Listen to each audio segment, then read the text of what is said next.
کبھی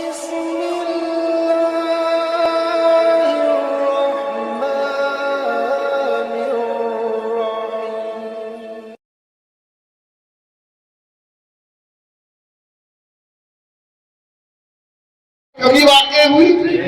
کیا لوگ مرتد ہوئے؟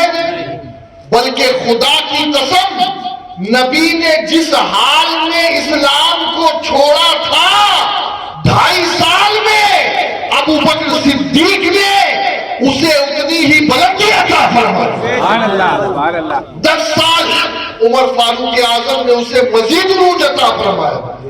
18 سال عثمان ذوالنورین نے اسے مزید عروج عطا فرمایا، اور اس کے بعد مولا علی نے اور مولا حسن نے اس دین کو ہم تک پہنچایا۔ لیکن ایک بات یاد رکھو، میں جو بات آپ تک پہنچانا چاہ رہا ہوں خدا کرے کہ میں سمجھا سکوں، اور خدا کرے کہ میں پہنچا سکوں۔ ایکچولی معاملہ کیا ہے کہ ہماری عوام کرامتوں پہ زیادہ ڈیپینڈ رہتی ہے، اور یاد رکھے الاستقامت فوق الکرامہ، استقامت کرامت سے بھی بڑی چیز ہوتی ہے۔ اور فاروق اعظم سے پہلے حضرت ابو بکر تھے وہ جنہوں نے رسول اللہ کے مصلی پر کھڑے ہو کر اس مصلی کا حق ادا کیا، رسول اللہ کے منبر پر بیٹھ کر اس منبر کا حق ادا کیا۔ اور مجھے کہنے دو، وہ اسلام کی کشتی جو ہچکولے کھا رہی تھی، دشمن کی ناپاک نظریں جس کے اوپر تھی کہ اب ان کے رسول کا وصال ہوا، اب اسلام ختم، اب مسلمان چتر بتر ہو جائیں گے، یہاں وہاں ہو جائیں گے، ان میں انتشار ہو جائے گا۔ اے ابو بکر، خدا آپ کی قبر پہ کروڑوں رحمتیں نازل فرمائے۔ یہ آپ کی ذات ہے کہ آپ نے نہ اسلام کو منتشر ہونے دیا نہ مسلمانوں کو منتشر ہونے دیا۔ ایک موقع پر تو حضرت عمر جیسے صحابی آ گئے، کہنے لگے حضور، ابو بکر صدیق سے کہنے لگے کہ یا ابو بکر آپ ایک کام کیجئے نا، ایک ساتھ سارے محاذ پر آپ مقابلہ مت کیجئے، ایک ساتھ سارے محاذ پہ مقابلہ مت کیجئے۔ کیوں؟ کیونکہ حضرت ابو بکر صدیق کے سامنے کئی چیزیں سیم ٹائم پر تھیں۔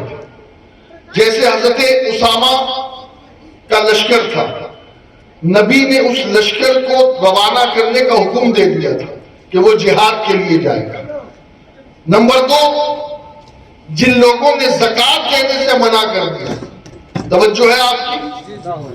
ہاں، کچھ لوگ سمجھتے ہیں کہ یار اگر کوئی کلمہ پڑھے نا تو اس کا 7 خون معاف ہے، وہ بیوقوف لوگ ہیں۔ فاروق حضرت ابو بکر نے تو زکوٰۃ معاف نہیں کی، اور ہم اور آپ کون ہوتے ہیں تو کہ یار وہ کلمہ پڑھنے والا ہے نا یار، تھوڑا سا نرم ہاتھ رکھو۔ ارے اسلام مکمل ہو چکا ہے، اب اگر اسلام کی قدر کو کوئی کم کرنے کی کوشش کرے یا اسلام میں کوئی کمی کرنے کی کوشش کرے تو کوئی مسلمان اس بات کو روا نہیں سمجھے گا۔ اب آپ دیکھیں، دوسری طرف وہ لوگ تھے جو کلمہ بھی پڑھتے تھے، نماز بھی پڑھتے تھے، حج بھی کرتے تھے، سب صرف ایک چیز کیا کہا کہ زکوٰۃ نہیں دیں گے آج کے بعد، آج کے بعد زکوٰۃ۔ تو حضرت ابو بکر نے کہا ہم ان کے خلاف جہاد کریں گے، جنگ کریں گے، اور ان کے پاس اگر ایک اونٹ کی نکیل بھی ہوگی نا، اونٹ کی نکیل کی رسی مد زکوٰۃ میں، تو وہ بھی بیت المال میں جمع کریں گے، اور اگر وہ نہیں دیں گے اس وقت تک ان سے لڑیں گے۔ تو پتہ یہ چلا کہ لڑنا صرف اور صرف ان سے نہیں ہوتا جو لا الہ الا اللہ کے منکر ہیں، بلکہ جو لا الہ الا اللہ محمد رسول اللہ پڑھے اور اس کے تقاضوں کو پورا نہ کرے، اس سے بھی جہاد ہوتا ہے، جیسی اس کی صورت ہو۔ پھر ایک شخص تھا، اس نے معاذ اللہ ثم معاذ اللہ نبوت کا دعویٰ کر دیا، نبوت کا دعویٰ کر دیا۔ اور جانتے ہو آپ 1.25 لاکھ کے لشکر کے مقابلے میں حضرت ابو بکر صدیق نے 40,000 مسلمانوں کو بھیجا، کتنے؟ 4. اب یہاں ایک بات البدایہ والنہایہ کے حوالے سے جسے اس نے بیان کیا کہ جس کو یہ بھی اپنا پیشوا مانتے ہیں، ابن تیمیہ کا شاگرد البدایہ والنہایہ جس نے لکھی ہے، ابن کثیر، علامہ ابن کثیر، وہ بھی انہیں تسلیم کرتے. وہ کیا لکھتے ہیں معلوم ہے؟ ذرا توجہ کر دیں. اس فوج کا لوگوں نے آپس میں ڈسکس کیا کہ جناب ہم جن سے لڑ رہے ہیں وہ عربی ہیں، ان کی بولی بھی سیم، لباس بھی سیم، کلچر بھی سیم ہے. اس وقت کوئی فوجی لباس تھوڑی تھا، یہ بھی عربی وہ بھی عربی، بولی بھی سیم، علاقہ بھی سیم. بات آئی کہ کہیں ایسا نہ ہو کہ دوران جنگ ہم اپنے ہی آدمی کو مار دیں. یہ ضروری تھوڑی کہ یہ 40,000 جو ہمارے ساتھ ہے ہم سب کو جانتے ہو. ابھی اسٹیج پر اگر 40 بیٹھ جائے تو ہو جاتا ہے کہ 40 میں سے 2-3 کو ہم نہیں جانے. تو اب 40,000 تھے تو کہیں ایسا نہ ہو کہ ہم اپنے آدمی کو ہی مار دیں جنگ میں. تو پھر ایک کوٹ ورڈ ہوا مقرر. وہ کوٹ ورڈ کیا تھا؟ اچھا، اس کوٹ ورڈ کو رائج کرنے میں خالد بن ولید بھی ہے، حضرت طلحہ بھی ہے، اور جناب ابو عبیدہ بن جراح بھی ہے، یہ تمام صحابہ. وہ کوٹ ورڈ کیا تھا؟ وہ کوٹ ورڈ یہ تھا، یا رسول اللہ المدد. بولیے یا رسول اللہ المدد. آواز ہی نہیں آ رہی ہے. یا رسول اللہ المدد. المدد. کوئی کشمیر والی ٹھنڈی تو ابھی بھی نہیں ہوئی ہے، لیکن آپ اتنے ٹھنڈے تو کشمیر کے بھی آڈینس نہیں ہوتے. کیا کہا انہوں نے؟ یا رسول اللہ المدد. المدد. یہ ہم کوٹ ورڈ رکھیں گے اور اسی کو عربی میں کہتے یا محمد.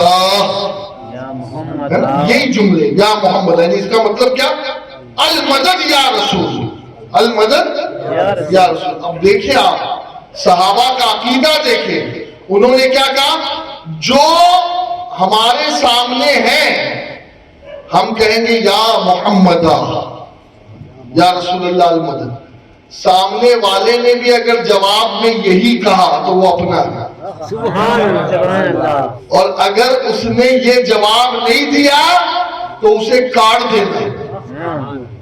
گویا یہ جنگ یمامہ سے لے کر قیامت تک جتنی بھی فوجیں یزید ہمارے سامنے آئے گی ہمارا یہی کوٹ ورڈ ہوگا، اور جو یا رسول اللہ کہے گا وہ ہمارا ہوگا. ہاں، قرآن پڑھنے والے تو بہت ہیں. قاری ریاض الدین صاحب سے بھی اچھا پڑھنے والے دوسرے مسلک میں ہیں، لیکن ہم ان کو جوتے کی نوک پہ مانتے ہیں. تو وجہ کیا ہے؟ ہمارا وہ ہے جس کا نعرہ یا رسول اللہ. ہاں، جو یا رسول اللہ نہ کہے، جو نبی سے مدد نہ مانگے، پھر وہ کتنا ہی اچھا قرآن پڑھنے والا ہو، پھر ہم اسے تو کیسے اپنا مانیں گے؟ اس لیے کہ دور ابو بکر میں اسے اپنا نہیں مانا گیا. تو یہ تمام حالات تھے. اب حضرت فاروق اعظم آئے، کہنے لگے یا ابو بکر رضی اللہ عنہ، آپ ایک ساتھ سب نہ کریں، ایک کیونکہ اگر ہم ایک ساتھ سارے محاذوں پہ جائیں گے تو مدینہ خالی ہو جائے گا، مدینہ دارالحکومت ہے. اور اگر دشمن نے مدینے پہ اٹیک کر لیا تو ہماری بیوی، بچے، گھر سب کچھ لٹ جائے گا. اب آپ دیکھیں نا کیا غضب کا جذبہ اور کیا قدرتی طاقت اللہ نے حضرت ابو بکر کے اندر بھر دی تھی. ایسا لگتا ہے کہ ایک انرجی بھر گئی تھی. حضرت ابو بکر نے عمر سے کہا، عمر اگر مدینے کے رہنے والے انسانوں کے، جانور کے، انسانوں کی رانوں کے گوشت جنگل کے جانور کھا جائے تو یہ ابو بکر کو گوارا ہے، لیکن ابو بکر کے ہوتے ہوئے نبی کے دین میں کوئی شخص خون مارے یہ ابو بکر کو گوارا نہیں ہے۔ الیوم اکملت لکم دینکم، دین مکمل ہو چکا ہے۔ اب آپ دیکھیں اللہ نے وہ کامیابی دی کہ ابو بکر صدیق جہاں بڑھے وہیں اللہ رب العزت جل شانہ نے سیدنا ابو بکر صدیق کو کامیابی عطا فرمائی۔ کہاں 40,000 کہاں 1.25 لاکھ، وہاں بھی مسلمان کامیاب ہیں۔ ہر جگہ یہ نبی کا فیض تھا جو حضرت ابو بکر صدیق کے ساتھ تھا۔ اور دوستو ایک عقیدے کی بات میں آپ کو بتاؤں، ابو بکر صدیق کا جب آخری وقت آیا تو آخری وقت ابو بکر صدیق نے وصیت کیا کی معلوم؟ خصائص کبریٰ میں علامہ جلال الدین سیوطی نے اسے لکھا، جب آخری وقت آیا تو حضرت ابو بکر صدیق نے وصیت کی۔ پہلے تو حضرت عائشہ سے پوچھا کہ نبی کا وصال کون سی تاریخ کو ہوا، کون سا دن تھا، عمر شریف کیا تھی، اچھا نبی کہ کفن میں کپڑے کتنے تھے؟ تو حضرت عائشہ نے عرض کی ابا آپ یہ سب پوچھ رہے ہیں؟ تو کہتے پوری زندگی نبی کی زندگی کے مطابق گزاری ہے، اب چاہتا ہوں موت بھی آئے نا تو نبی کے طریقے پہ آئے۔ آخری وقت ادا ہو سنت، پیر کے دن جو قضا ہو آقا۔ دنیا والے جمعہ کا دن مانتے ہیں اور عاشق پیر کا دن۔ اللہ نے حضرت ابو بکر کو پیر کا دن بھی دیا۔ اور ایک خاص بات بتاؤں میں آپ کو، وہی عمر شریف ابو بکر صدیق نے پائی جو اللہ نے اپنے نبی کو ظاہری عمر عطا فرمائی، 63 سال، اور وہی عمر فاروق اعظم کو بھی ملی۔ اللہ اکبر۔ تو یہ محبت والوں کی بات ہوتی ہے۔ حضرت علی کو بلایا، علی تم نے جن ہاتھوں سے نبی کو غسل دیا انہی ہاتھوں سے مجھے بھی غسل دینا، بلکہ یہ بھی تاکید کی کہ وہ پانی کون سے کنویں کا تھا جس سے نبی کو غسل